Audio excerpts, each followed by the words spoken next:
Hello friends, welcome to my YouTube channel Sky Notes. Friends, आज के lecture में हम संस्कृत व्याकरण का एक टॉपिक वचन और लिंग के बारे में पढ़ेंगे। और जब भी हम कोई वाक्य बनाते हैं तो ये जो बेसिक चीज़ें हैं वो हमको जानना ज़रूरी होती है। तो वाक्य बनाते हैं हम तो उसमें वचन का भी हमें पता होना चाहिए कि वचन एक वचन है, द्विवचन है या बहुवचन है। और लिंग का भी पता होना चाहिए हमें कि पुल्लिंग है, नपुंसकलिंग है या स्त्रीलिंग है। तो आज हम इन सब के बारे में पढ़ेंगे, तो बने रहिए मेरे साथ। चलिए शुरू करते हैं। वचन। अब देखते हैं वचन क्या होता है। संज्ञा, सर्वनाम एवं क्रिया आदि शब्दों की जिस रूप से एक या एक से अधिक संख्या का बोध होता है उसे वचन कहते हैं। अर्थात जिससे किसी पदार्थ की संख्या का बोध हो उसे वचन कहते हैं। वचन के भेद। अब वचन तीन होते हैं संस्कृत में। वैसे देखो, हिंदी और इंग्लिश में दो ही वचन होते हैं, एक वचन और बहुवचन। और संस्कृत में लेकिन तीन वचन होते हैं, एक वचन, द्विवचन और बहुवचन। अब एक वचन का प्रयोग है। यदि संज्ञा, सर्वनाम, विशेषण या क्रिया शब्द एक संख्या का बोध कराता है तो वह एक वचन कहलाता है। अब यहाँ पे है, जैसे बालक दौड़ता है। तो इसमें देखो, बालक है, बालक एक ही है और वो दौड़ रहा है। अब यहाँ बालक क्या है? बालक करता है यहाँ पे। और कर्ता कौन होता है? काम को करने वाला। और क्या कर रहा है बालक? दौड़ने का काम कर रहा है। और बालक यहाँ अकेला है इसलिए वह एक वचन है। दौड़ना क्या है? क्रिया है एक, और यह वर्तमान काल की क्रिया है क्योंकि वह अभी इस समय दौड़ रहा है। अतः कर्ता यदि एक वचन का है तो क्रिया भी एक वचन की होगी। तो यहाँ बालक दौड़ता है तो वाक्य बनेगा संस्कृत में बालकः धावति। प्रथम पुरुष का एक वचन की क्रिया होगी बाल धावती, तो बालकः धावति, ये वाक्य बन जाएगा यहाँ पे। देखो, मैंने बताया आपको भी बालके धावती। अब आगे है वाक्य सिंह गरजता है। तो सिंह भी यहाँ एक वचन है तो क्रिया भी एक वचन की आ जाएगी। तो लट लकार की क्रिया है ये वर्तमान काल की। तो वाक्य बनेगा सिंहः गर्जति। आगे है सैनिक जाता है। तो वाक्य बनेगा सैनिकः गच्छति। आगे है मृग चरता है। मृगः चरति। एक वचन है मृग और क्रिया भी एक वचन की होगी, लट लकार की। प्रथम पुरुष एक वचन की क्रिया होगी तो रूप बना चरती, मृगः चरती। आगे वाक्य है अश्व दौड़ता है। अश्व धावती। कोयल कूजती है। कोकिलः कूजती। बालक गिरता है। बालकः पतति। राम आता है। रामः आगच्छति। बालक पढ़ता है। बालकः पठति। तो ये पढ़ा है हमने, वचन में एक वचन का रूप हमने पढ़ लिया है और ये आपको अच्छे से समझ में आ गया होगा। अब आगे चलते हैं। आगे है द्विवचन का प्रयोग। द्विवचन यानी संज्ञा आदि शब्द जो हमें दो संख्या का बोध कराए, वहां द्विवचन का प्रयोग होता है। देखते हैं। संज्ञा आदि शब्द जब दो संख्या का बोध कराता है तो द्विवचन होता है।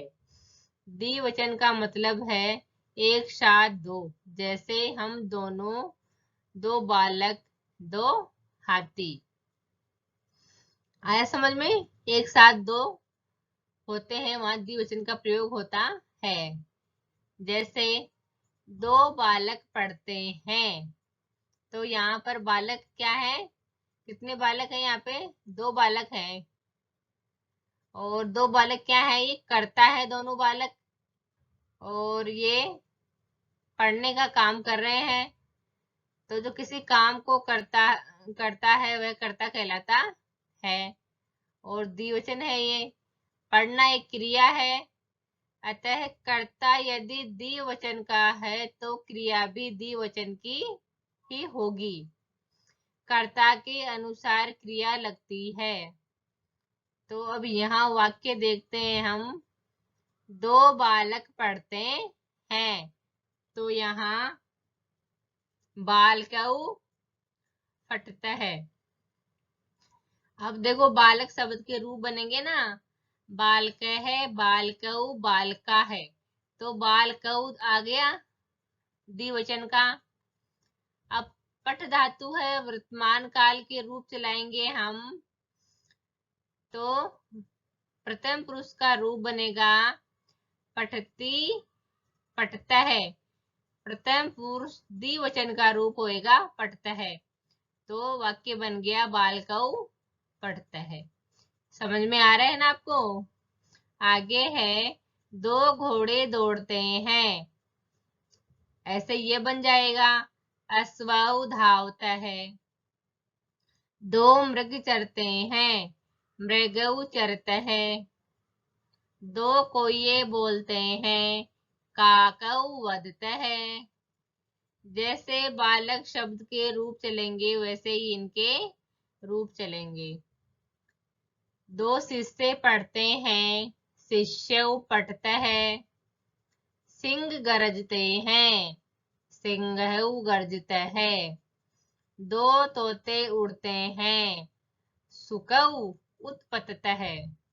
दो बालक नमस्कार करते हैं, बालकऊ नमता है। यह था हमारा द्विवचन का प्रयोग। ये कंप्लीट हो गया है। अब आगे चलते हैं बहुवचन का प्रयोग। बहुवचन का अर्थ है बहुत सारे, एक या दो से ज्यादा। बहुवचन का अर्थ है बहुत सारे, एक या दो से ज्यादा, तीन या इससे भी अधिक, जितने भी हो बहुत सारे, अनगिनत, जिसकी कोई गिनती नहीं है, उन सबको हम बहुवचन में यूज करेंगे उन सबका। जैसे बालक है एक बालक, बालकऊ दो बालक, और बालका है बहुत सारे बालक। राम शब्द के अकॉर्डिंग ही बालक शब्द के रूप बनते हैं। अकारांत पुल्लिंग शब्द है। आगे है बच्चे नमस्कार करते हैं। तो यहाँ देखो बच्चे, बच्चे है ना बहुत सारे हैं। इसमें एक बच्चा नहीं है, दो बच्चे नहीं है, बच्चे बहुत सारे हैं। तो बच्चे नमस्कार करते हैं, तो बाल का है रूप बनेगा बाल का है नमन्ति। अब देखो नमती, नमता है नमन्ति। बालक शब्द है प्रथमा बहुवचन का शब्द है ये, तो क्रिया भी इसके अनुसार लगेगी। प्रथम पुरुष बहुवचन की क्रिया होगी। तो नमती, नमता है नमन्ति, तो बाल का है नमन्ति, वाक्य बन गया। अब देखो बालक क्या है? कर्ता है बालक, और बहुवचन है क्योंकि दो से ज्यादा बालक हैं, अतः बहुवचन। नमन एक क्रिया है, क्योंकि कर्ता में बहुवचन है इसलिए क्रिया में भी बहुवचन का प्रयोग होगा। आया समझ में आपको? अब वाक्य देखते हैं, और कुछ वाक्य बनाए हुए हैं। जैसे घोड़े दौड़ते हैं, अश्वाः धावन्ति। पक्षी उड़ते हैं, खगाः उत्पतन्ति, मनुष्य हंसते हैं, जनाः हसन्ति, शिष्य लिखते हैं, शिष्याः लिखन्ति। अब देखो इन सब में यह है कर्ता बहुवचन का है तो क्रिया भी बहुवचन की होगी। सिंह गरजते हैं, सिंगाः गर्जन्ति, मृग चरते हैं, मृगाः चरन्ति, तोते बोलते हैं, सुकाः वदन्ति, बालक पढ़ते हैं, बालकाः पठन्ति। तो ये था हमारा बहुवचन का प्रयोग। तो आपको आई होप ये समझ में आ गया होगा अच्छे से। तो वचन हमारे यहाँ कंप्लीट हो गए। अब आगे देखते हैं लिंग। लिंग क्या होता है, किसे कहते हैं लिंग? लिंग शब्द का शाब्दिक अर्थ है चिन्ह। अतः जिस शब्द से संज्ञा या सर्वनाम की स्त्री या पुरुष जाति का बोध होता है उसे लिंग कहा जाता है। संज्ञा या सर्वनाम की स्त्री या पुरुष जाति का बोध होता है उसे लिंग कहते हैं। अब संस्कृत में लिंग 3 प्रकार के होते हैं। सबसे पहला होता है पुल्लिंग। वे शब्द जिनमें पुरुष जाति का बोध हो पुल्लिंग कहे जाते हैं। पुरुष जाति का बोध होता है वो शब्द पुल्लिंग कहलाते हैं। जैसे बालक है, गज, मयूर है, अश्व, काकय आदि पुल्लिंग शब्द हैं। और हमने जो वाक्य बनाए थे ना वचन में, उनमें इन सबको यूज में लिया था हमने, पुल्लिंग में थे ना वाक्य सब। अब आगे है पुल्लिंग की पहचान। क्या पहचान होती है पुल्लिंग की? अन्य प्रत्यय वाले शब्द पुल्लिंग होते हैं, जैसे आत्मन, मातृन, राजन आदि। सेकंड नियम है असुर एवं देव के पर्यायवाची पुल्लिंग होते हैं। जो असुर शब्द है और देव शब्द हैं उनके पर्यायवाची पुल्लिंग होते हैं। जैसे सुर है, देव है, अम्र है, राम है, दानव है, बाली है, रावण है, विष्णु है आदि। थर्ड नियम है अहन तथा दिन। नपुंसक को छोड़कर समयवाचक शब्द पुल्लिंग होते हैं। समयवाचक शब्द जैसे समय, काल, दिवस है, ये पुल्लिंग होते हैं दिन, अहन तथा दिन को छोड़कर। आगे है स्त्रीलिंग। जिस शब्द से संज्ञा या सर्वनाम की स्त्री जाति का बोध होता है उसे स्त्रीलिंग कहते हैं। जैसे शिक्षिका, बालिका, अजा, ये सब स्त्रीलिंग शब्द हैं। आकारांत स्त्रीलिंग। नियम स्त्रीलिंग ज्ञात करने के कुछ नियम हैं, वो देखते हैं। पहला नियम है आ, ई इन प्रत्यय वाले पापी जैसे शब्दों को छोड़कर तथा उ आदि के से समाप्त होने वाले शब्द स्त्रीलिंग होते हैं। जैसे कन्या, अजा, विद्या, लता, रमा, माला, लक्ष्मी, नदी, गौरी, देवी, तरी, वधु, तनु आदि। अब इसमें देखो जो आकारांत है इसमें, और इसमें देखो दीर्घ इकारांत है और दीर्घ ही उकारांत है।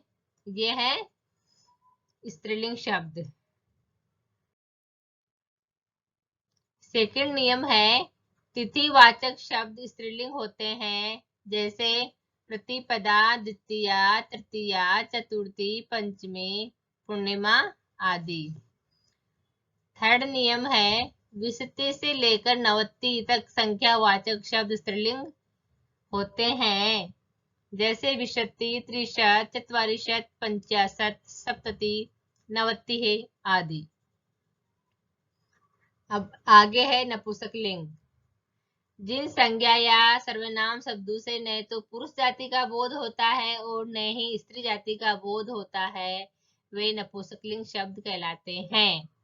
जैसे फलम, पत्रम, पुस्तकम, जलम, नभ, नयनम, भद्रम। अब इसके भी कुछ नियम हैं। नपुंसकलिंग ज्ञात करने के कुछ नियम हैं।